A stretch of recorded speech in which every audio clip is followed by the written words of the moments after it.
नमस्कार दोस्तों, आज के हमारे इस वीडियो में हम आपके लिए सावन महीने की भोलेनाथ की एक बहुत सुंदर कहानी लेकर आए हैं। एक समय की बात है, किसी गांव में एक बुढ़ी अम्मा अपने बेटे के साथ रहती थी।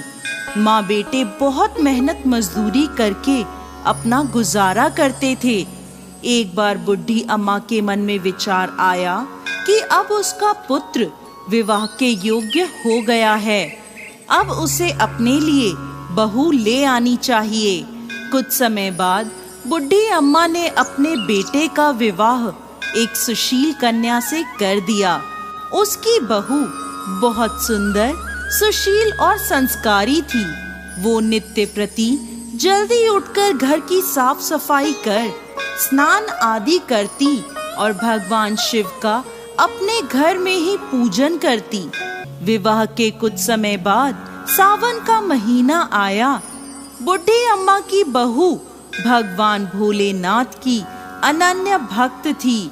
उसके मन में ये विचार आया कि वह सावन के महीने में मंदिर जाकर शिवलिंग पर जल अर्पित करे।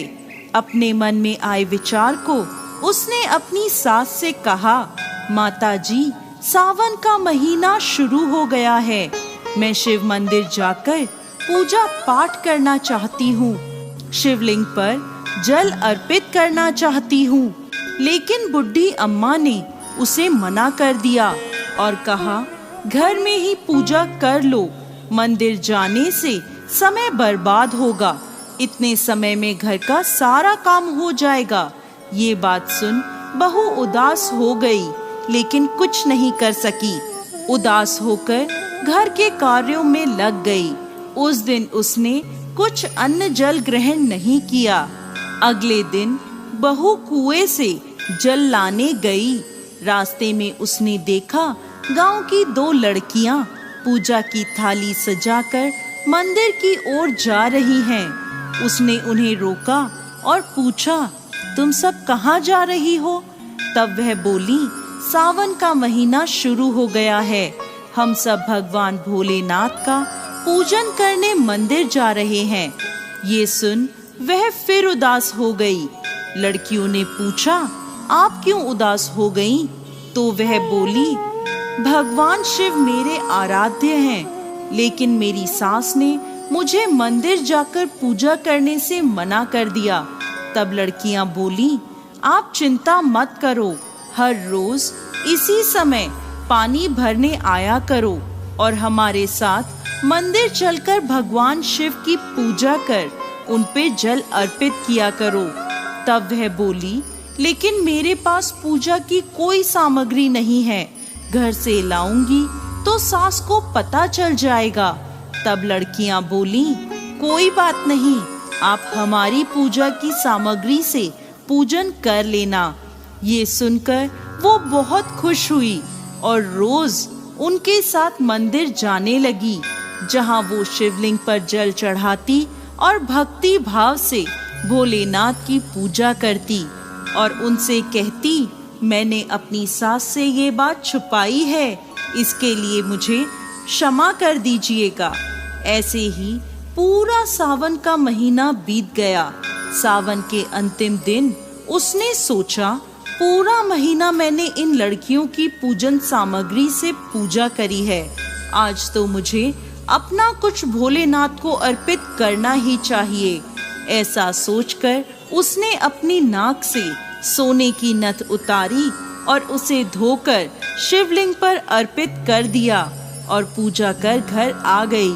घर आकर वो अपनी सास से नजर छुपाकर इधर उधर घूम रही थी, क्योंकि वो जानती थी कि उसकी नाक में नथ ना देखकर सास जरूर पूछेगी कि नथ कहाँ गई।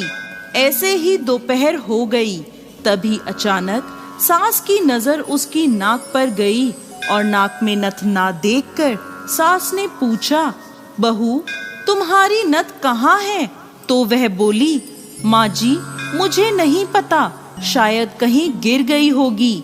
सास बोली, अच्छा, तो ये बताओ कि तुम आज कहाँ कहाँ गई थी, वहीं जाकर ढूंढ लेंगे।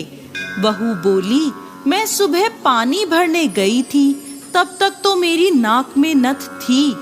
इसके बाद मैं उपले थापने गई थी। सास बोली, चलो वहीं चलकर देखते हैं। दोनों वहां पहुंचे जहां बहू ने उपले थापे थे। सास ने बहू से कहा, चलो अब ये उपले तोड़कर देखते हैं। दोनों सास और बहू उपले तोड़ने में लग गईं।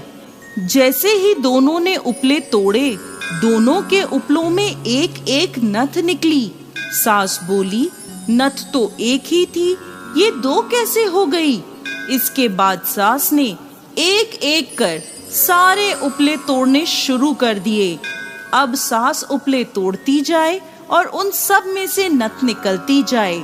सास ने बहू की ओर देखा और पूछा, ये क्या मांजरा है?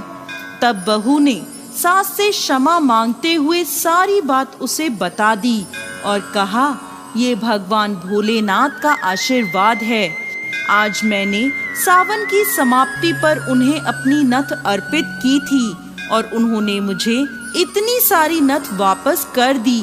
सास बहू की बात सुनकर बहुत खुश हुई और कहा, सावन माह में स्नान, जप, तप और दान का इतना महत्व है तो अगले साल हम दोनों मिलकर शिवलिंग पर जल चढ़ाएंगे और पूजा पाठ करेंगे। अगला सावन का माह आने पर दोनों सास बहू ने नियम से सावन का स्नान किया, पूजा पाठ, जप तप किया। भगवान भोलेनाथ की कृपा से बुढ़ी अम्मा का घर अन्न धन के भंडार से भर गया। बहू को एक सुंदर पुत्र रत्न की प्राप्ति हुई। हे भोलेनाथ, जैसी कृपा बुढ़ी अम्मा और उसकी बहू पर करी, वैसे ही इस कहानी को कहते, सुनते और हुंकार भरते सब पर करना। जय भोलेनाथ।